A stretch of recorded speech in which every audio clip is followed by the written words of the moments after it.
Hey guys, welcome back to another episode of my Italy Diaries.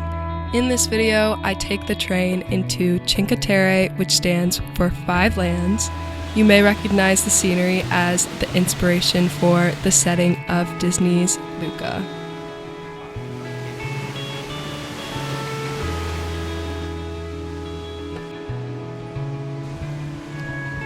On this day, we woke up at the crack of dawn to head into Riomaggiore before all of the large crowds did, and by 12 p.m. we realized why this was a necessity. These small towns got packed with so many people. Imagine working here. This is your view. That's behind you.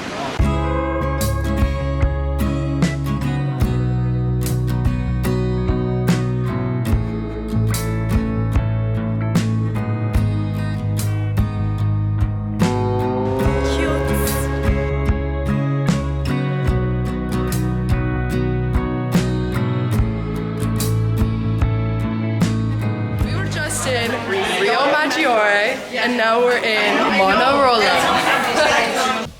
As you can tell, I'm not the best when it comes to remembering or pronouncing names of any kind, but we're working on it.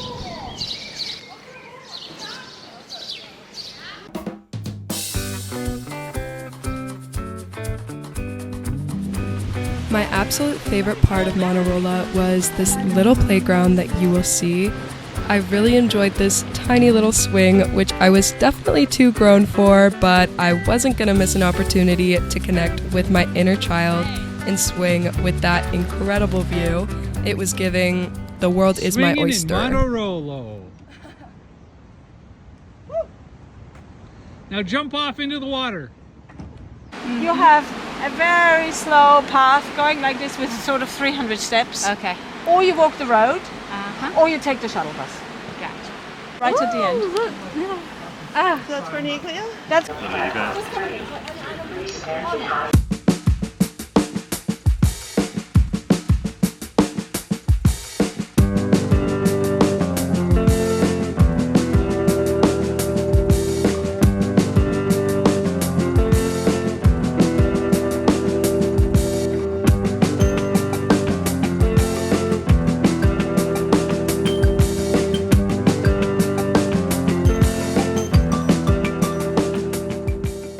classic ham and Swiss moment with a view. Also got a little cappuccino.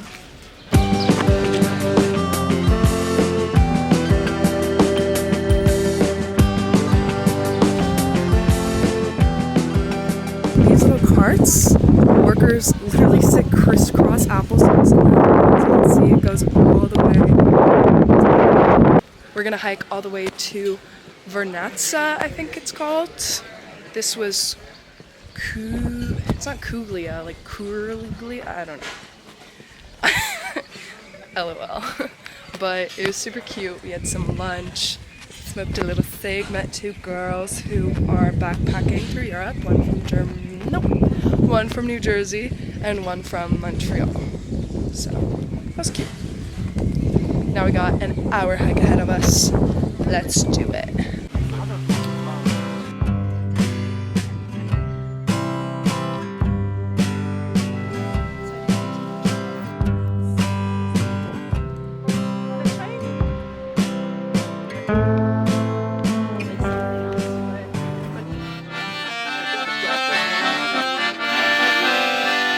We've hiked about halfway. Honestly, the hike has been really easy. I haven't found a lot of difficulty with it, which I'm honestly surprised by because my legs have been killing me, but my family's trailing behind and they want to diss on me for smoking. Well, who's here first? But anyways, I'm at this really cute cafe right now. So thankful this is here, and it's gorgeous. Looking over the water, and it's like a little, I mean, obviously you'll see it in the videos, but it's super cute. And I'm gonna get a lemonade and enjoy it while looking out onto the sea.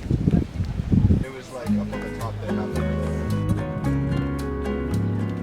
Once again, another absolutely ethereal moment was discovering this little shack on our walk and enjoying a snack with a view. The watermelon slushie wasn't very good, I'll admit, but its bland flavor was outweighed by the opulent experience. Then we arrived in Vernazza, but didn't stay very long because we wanted to make it to the beach in Monte Rosso and relax after a long hike. Of course, we made a pit stop for some gelato before getting on our train.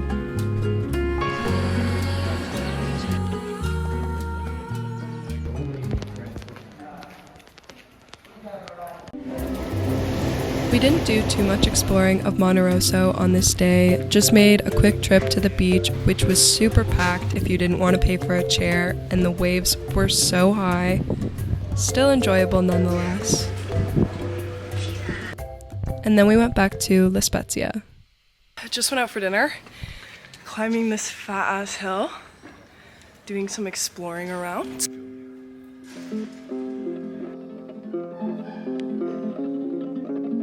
After a long day of exploring, I was really tired, but my dad convinced me to hike up the many steps that we had spotted the day prior.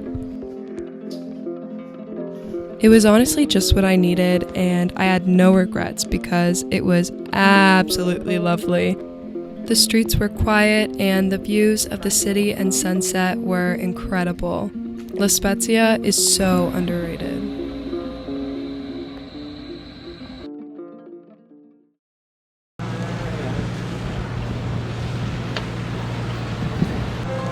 The next morning, we took the city bus from La Spezia to Porto Venere, which can be referred to as Cinque Terre's sixth town. When we got there, I got a cappuccino from this little cafe, and it was so good and so cheap, only €1.50. I went back 2 more times after that. Porto Venere was lovely because it wasn't as busy as the other towns in Cinque Terre. Granted, we did go in the morning. We explored the medieval churches of St. Peter and San Lorenzo, as well as the Doria Castle, and I frolicked by the ocean looking for little treasures.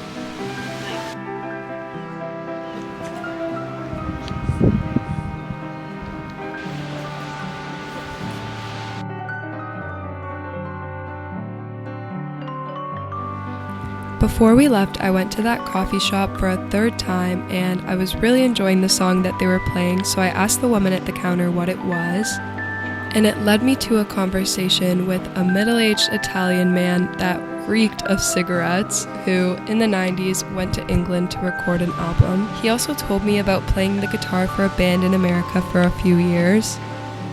Not much became of his music career, but it was definitely some good lore.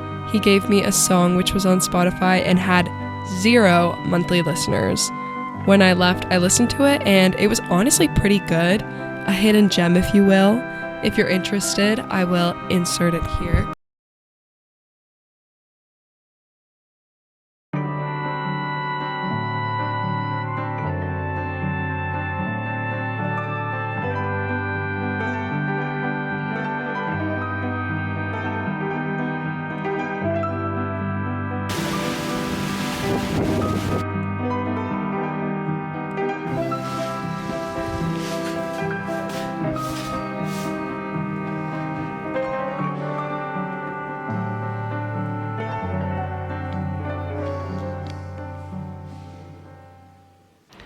I feel so at peace here.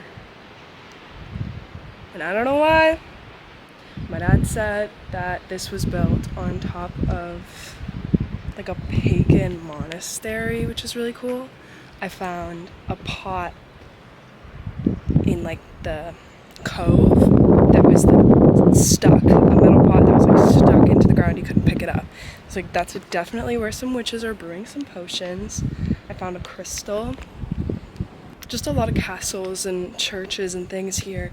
It's so beautiful and it is just so calm. The trees are beautiful. The energy is amazing here. It's so peaceful. Peaceful. But yeah, I'm lit. Like views. Views. We took the the ferry back from Porto Venere to La Spezia, and to be honest, I fell asleep for about 80% of it.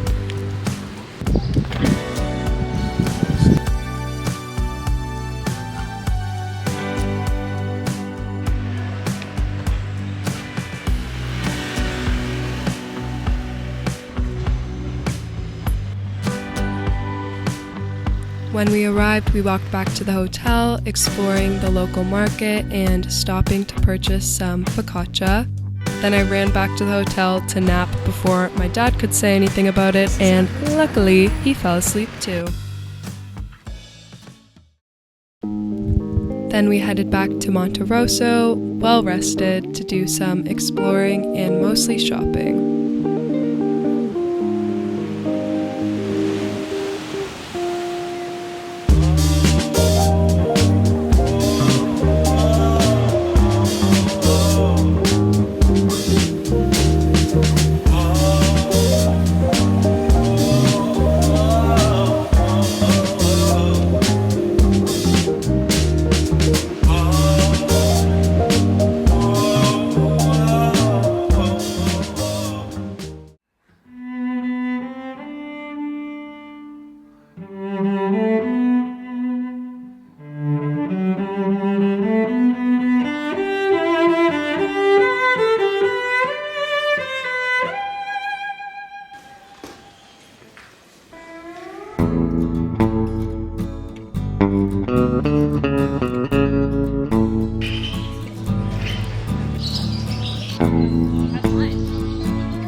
Finally made it to Vernazza. Our train missed the stop, so we had to get off and get on another train. But now we're climbing up the castle at Vernazza before we get some dinner.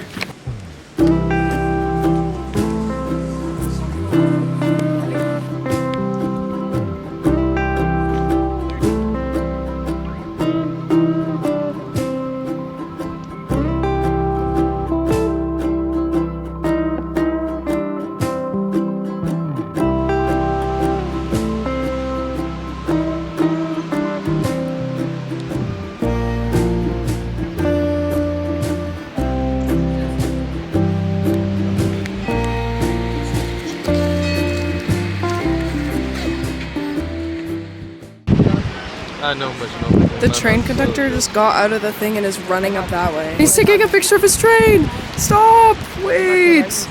Wait! He literally just ran out the front door. Now he's taking pics. That's funny.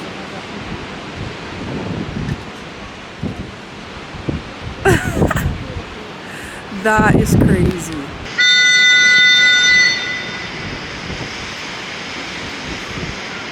Selfie,